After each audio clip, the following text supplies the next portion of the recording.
Hello everyone and welcome back to Lucky Loaders 15, where I'll be giving you 4 of my best tips for tomorrow, where we'll be focusing on the action at Lingfield, and also as well I'll have a selection for you at Haydock. Now before we get into those tips, quickly just recap on how today's selections performed. At the time of recording, I'm making this video at 6:45 and we've still got one selection to go tonight, which is the long shot of the day, the British Lion for Charlie Bennett and Alexandra Dunn. It's been a bit of money around for it today. We advertised it at 14 to 1 each way last night. Around about 9 to 1 I saw was the best odds I saw about 10-15 minutes ago. So hopefully it can run very well for us and hopefully at least make the frame on what has been a slightly disappointing day for us, really. The nap of the day at Lingfield, Clondor Robin. I thought at one point we were going to be quite a comfortable winner there at Lingfield. Clondor Robin was travelling very smoothly, jumping well in a good rhythm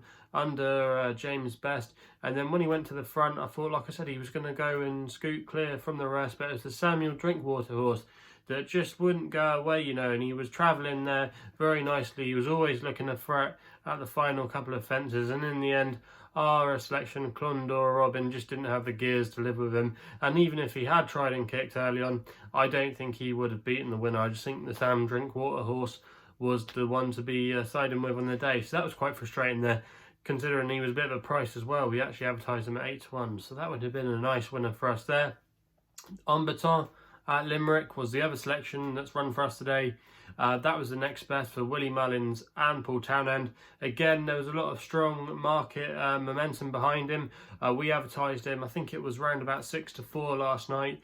Did touch even money not long before the off, but in the end I don't think would have beaten the winner again. Was a bit of a strange ride, I thought, though, to be fair, by Paul Townend. He was going out wide, he was probably searching for the better ground, but it really it was making the result worse for him, really.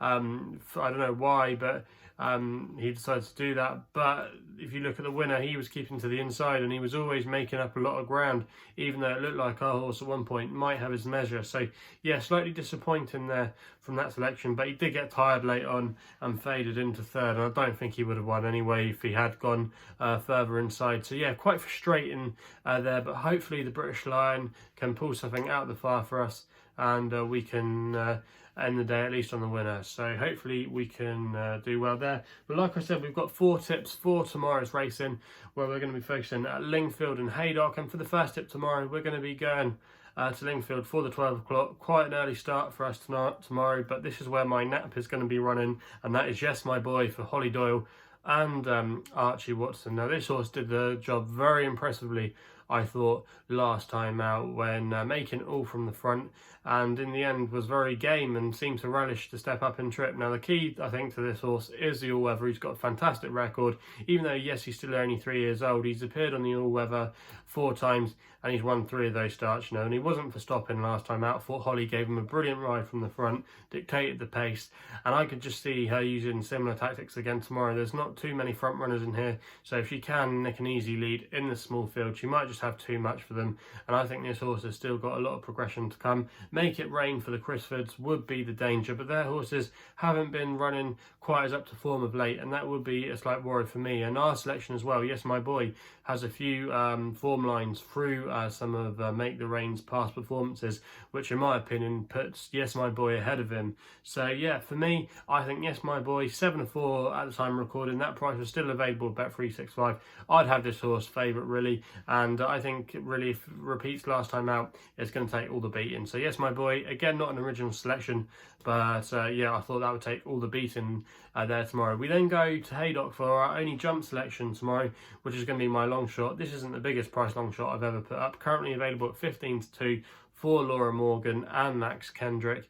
Now this is a conditional jockeys race, but Max Kendrick, being one of the more experienced conditionals, won't be claiming £3 here. So yeah, that's maybe a slight negative. However, I don't think it is for this horse, because I think having Max Kendrick on is a real plus. Now this horse, Foie, that I'm putting up here for Laura Morgan and Max Kendrick, hasn't been seen for quite a while, not since winning back in the early part of 2019. at Exeter when he beat Evan Williams' Firebird Flyer, but the pair that day were 10 lengths clear of the rest of the field, and he was really progressive back then when previously with Ben Case over staying trips, you know, he looked like he was getting the real hang of things, especially as well in deep conditions, and the ground tomorrow is going to be on the testing side, so that's something to definitely bear in mind.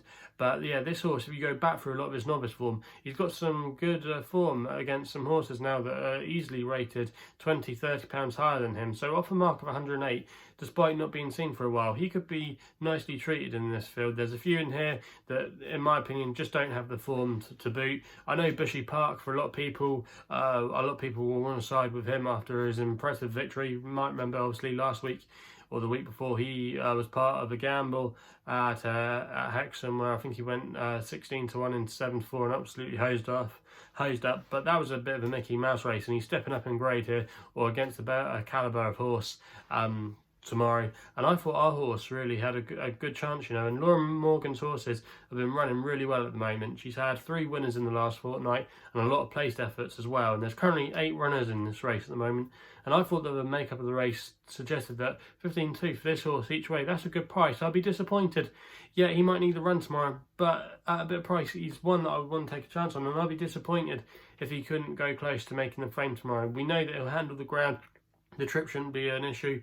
The yarder in form. Also as well, Max Kendrick's been riding brilliantly so far this season, you know, so with a good relationship with the horse, just think there's lots to like about this horse's chances tomorrow. And I think he could be a little bit shorter in the market come post time tomorrow. Wouldn't at all surprise me if he went off maybe around about a 5 to 1 chance. So yep, that's going to be the long shot of the day tomorrow in 12:10 at Haydock. We then go back to Lingfield for the 140 with a horse called Fox Duty Free for Rob Hornby and Rafe Beckett in the colours of King Power Racing. Now this horse has been a bit of a monkey in his career, refused to start a couple of times, but last time out I think we really saw this horse's full potential when he absolutely bolted up at Lingfield over the course and distance, and Rob Hornby was aboard that day, but that day he was running off a mark of 75. He's been put up £11 by the handicapper, but despite being raised that, I still think he might have a bit up his sleeve. You know, he definitely won with a bit of ease that day in my opinion at Lingfield, and the horse he beat of Tony Carroll's called La Quinto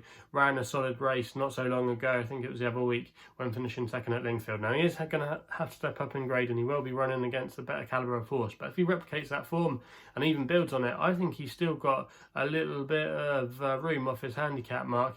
And yet he's 5-2 bookmakers at the moment. For some of you that might be quite short, but I thought he had a good draw tomorrow in stall 5, and I don't think there's too many in here, in my opinion, for him to worry about. And also as well, another thing to note, a major thing, is Rafe Beckett's form is absolutely unbelievable at the moment.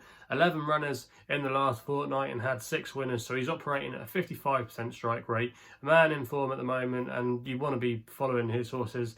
And I just think, like I said, we quite haven't got to the bottom of this horse yet, and if he replicates that run last time out at Lingfield when he won over the course and distance, I think he'll take all the beating. So that's going to be my next best of the day tomorrow. We then end with an extra tip in the 320 at Lingfield with a horse called Battle of Marathon for Dara Keenan claiming 3, and he's riding for Jordan Ryan. Now this horse, a bit of an old favourite of mine. I remember backing him earlier this year when he put a few wins together at Lingfield. He won back in January, I think it was, off a mark of 82, and then he went on to put a couple of other wins together, and he won back at Chelmsford on his last start when last seen, beating a fair field there. He beat Australis. A lot of you will know about Australis with the form lines of Caravan of Hope, an old favourite here on the YouTube channel. He beat Cosmelli as well, who's no mug.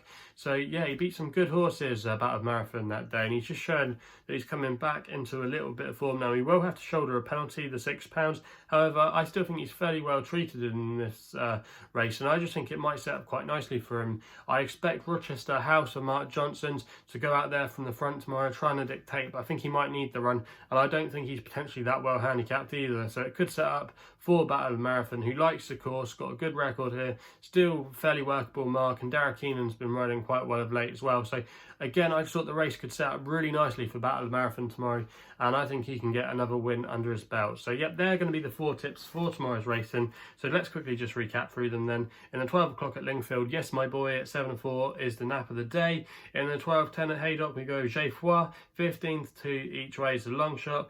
In the 140 at Lingfield, Fox Duty Free at 5-2, next best win only bet. And then the 320 at Lingfield, Bat Hour Marathon, 3-1 win only bet. That's the extra tip of the day. So if you haven't done so already, please make sure you hit the thumbs up button if you're liking these videos. Also as well, if you want to subscribe and not miss out on any future videos, make sure you hit the subscribe button, and I really appreciate all the support you give me. Also as well, if you want to follow me on Twitter, that's the best place to do so on social media, where my handle is at LuckyLoader15. And if you want to know a little bit more about myself, my website is www.chrisloaderracing.co.uk. So please gamble responsibly. Hopefully we can have some winners tomorrow, and we'll be seeing you soon.